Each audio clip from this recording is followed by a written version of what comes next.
Awit, Kabanata 89.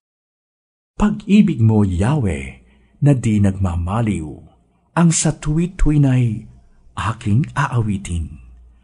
Ang katapatan mo'y laging sasambitin. Ang iyong pag-ibig walang katapusan, sintatag ng langit ang iyong katapatan. Sabi mo, O Yahweh, isang kasunduan ang iyong ginawa kay David mong hirang. At ito ang iyong pangakong iniwan. Isa sa lahi mo'y laging maghahari. Ang kaharian mo ay mamamalagi.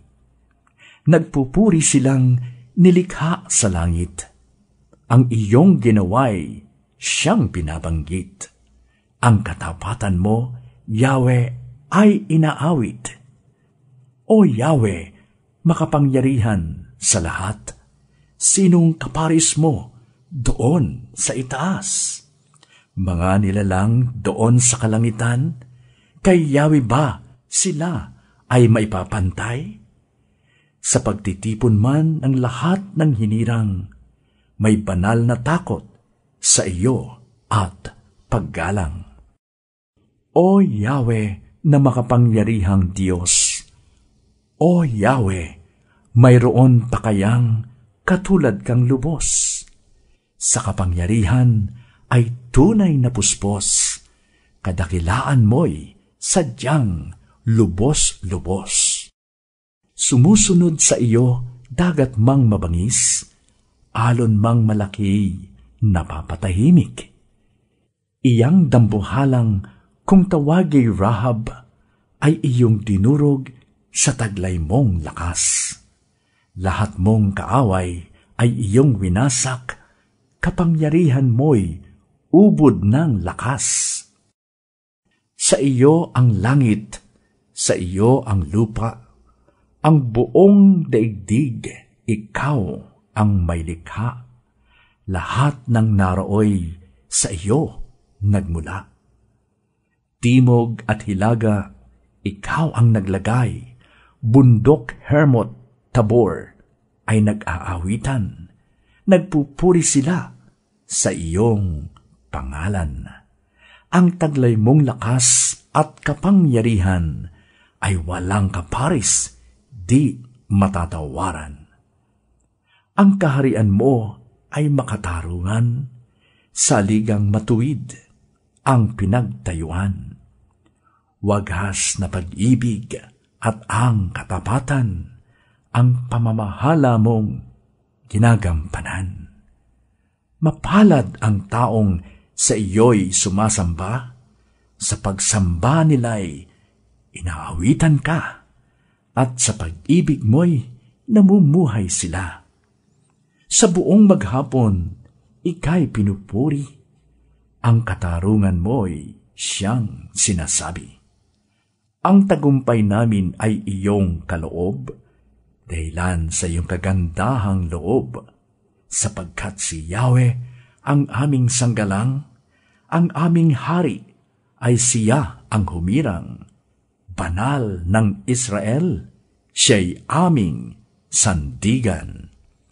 Noon pamanguna sa mga lingkod mo, ika'y nagsalita, sa pangitaing ipinakitay ito ang badya. Aking pinutungan ang isang dakila na aking pinili sa gitna ng madla. Ang piniling lingkod na ito'y si David, aking binuhusan ng banal na langis. Kaya't palagi ko siyang gagabayan at siya'y bibigyan ko ng kalakasan. Di siya malulupig ng kanyang kaaway, ang mga masamay di magtatagumpay. Aking dudurugin sa kanyang harapan, silang namumuhi na mga kaaway. Ang katapatan ko't pag-ibig na wagas, ay iuukol ko't aking igagawad, at magtatagumpay siya oras-oras. Mga kahari ay kanyang masasakop, dagat na malawak at malaking ilog. Ako'y tatawaging Aman niya't Diyos, tagapagsanggalang niya't manunubos. Gagawin ko siyang panganay at hari, pinakamataas sa lahat ng hari. Ang aking pangako sa kanya'y iiral at mananatili sa aming kasunduan. Laging maghahari ang isa niyang angkan, sintatag ng langit yaong kaharian. Kung ang mga anak niya ay susuway at ang aking utos ay di igagalang, kung ang aking aral ay di papakinggan at ang kautusay hindi iingatan, kung gayon, daranas sila ng parusa dahil kasamaan ang ginawa nila. Sila'y hahampasin sa ginawang sala. Ngunit ang pangakot pag-ibig kay David ay di magbabago, hindi mapapatid. Ang tipan sa kanya'y di ko sisirain, ni isang pangako'y di ko babawiin. Sa aking kabanalan, ipinangako ko, kay David ay hindi magsisinungaling. Lahit trono niya'y hindi magwawakas, hanggang mayroong araw tayong sumisikat. Katulad ng buwan na hindi lilipas, matatag na tanda doon sa itaas. Subalit ngayon, siyang iyong hirang ay itinakwil mo at kinagalitan. Binawi mo pati yaong iyong tipan, ang kanyang korona ay iyong tinumhan.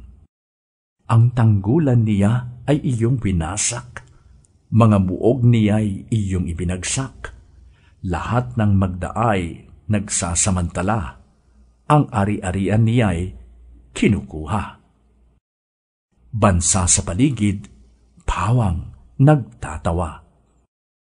Iyong itinaas ang kanyang kaaway, tuwang-tuwa sila't pinapagtagumpay. Ang sandata niya'y nawalan ng saysay, binigo mo siya sa kanyang paglaban. Yaong kanyang trono at ang setrong hawak, inalis sa kanya't iyong ibinagsak.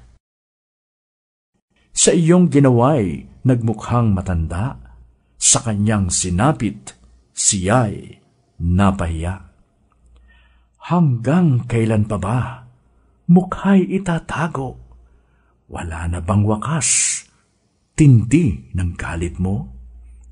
Alam mo, O Yahweh, ang buhay ng tao ay maikli lamang sa balat ng mundo. Papanaw na lahat silang nilikha mo. Sino bang may buhay na hindi papanaw? Paano iiwas sa kanyang libingan? Tayong mga taong ngayoy nabubuhay? Nasaan ang alab ng dating pag-ibig at tapat na sumpang ginawa kay David? Nasaan, O Diyos, iyong ipabatid? Iyong nalalaman ang mga pasakit ng abamong lingkod na pawang tiniis, ang mga pagkutya na kanyang sinapit sa kamay ng taong pawang malulupit. Ganito tinuya ng iyong kaaway ang piniling haring saan may inuyam. Si Yahweh ay ating purihin magpakailanman. Amen. Amen.